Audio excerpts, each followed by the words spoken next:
The story begins in the year 1962. In the middle of the Pacific Ocean, we see a massive ship named Antonia Graza. There are around 600 passengers on this ship, all traveling towards New York. A grand party is taking place on the ship. A very beautiful singer is performing on stage, and everyone is dancing happily to her song. All the passengers are enjoying themselves, completely unaware that something terrifying is about to happen. Suddenly, a man in the engine room pulls a lever upward. As soon as the lever is lifted, a sharp wire tightens and sweeps through the ship.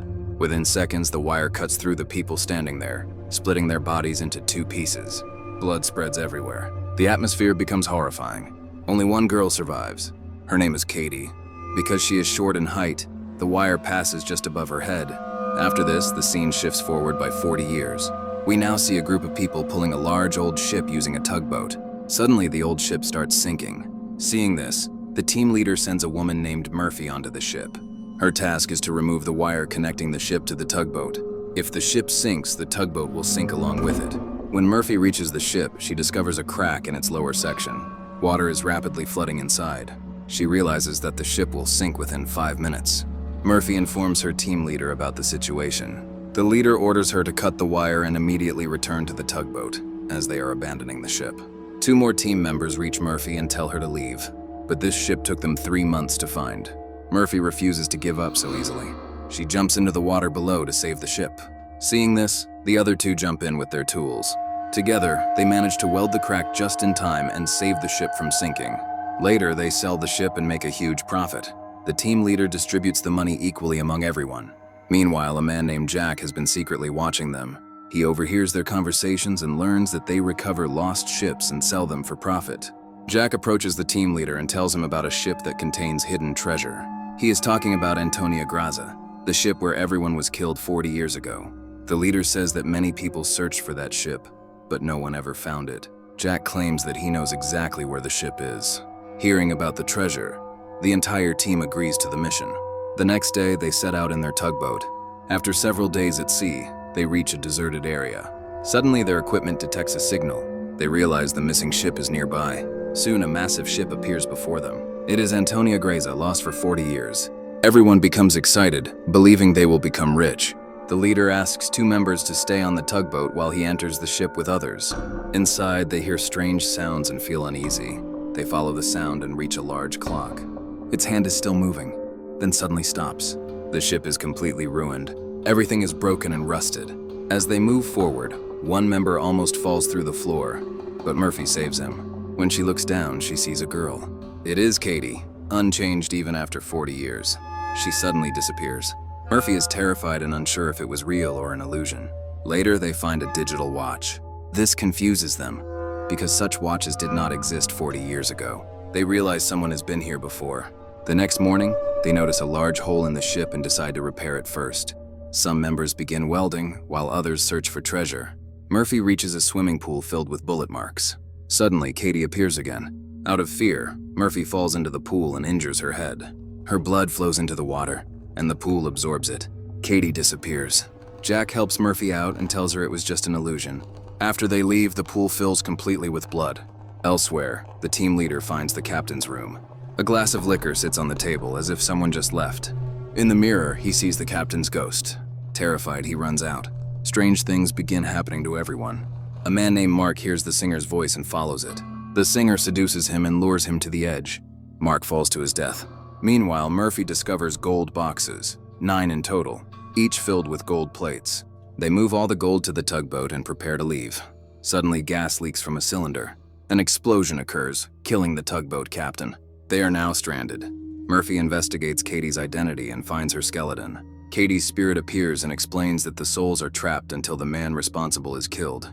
Murphy later sees the truth of 1962. The singer planned the massacre to steal the gold.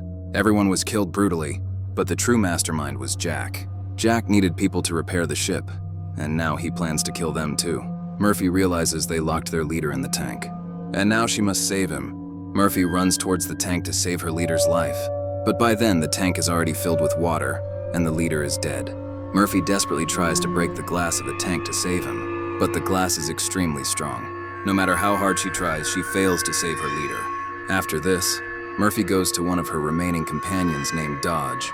She tells Dodge the entire truth about Jack. Murphy warns him and says, "If you see Jack anywhere, shoot him immediately. I'm going to search for our other companion." Sometime after Murphy leaves, Jack appears in front of Dodge. Dodge remembers Murphy's warning. Jack realizes that Murphy has revealed his truth. Jack tries to distract Dodge with words and attempts to snatch his gun, but Dodge understands Jack's trick. Dodge immediately shoots Jack. Jack falls to the ground. Dodge walks closer and checks Jack's body. He believes that Jack is dead and leaves the place, but we see that Jack is still alive. On the other side, Murphy finds out that the companion she was searching for has been killed in the water. Now, except Dodge, all of Murphy's companions are dead. Murphy decides that she will destroy the entire ship. She starts planting bombs in every corner of the ship. Just then, Dodge comes to her. Dodge tells Murphy that he has killed Jack. Murphy replies that Jack cannot die because Jack is not a human, but a demon. She says that they must blast the entire ship.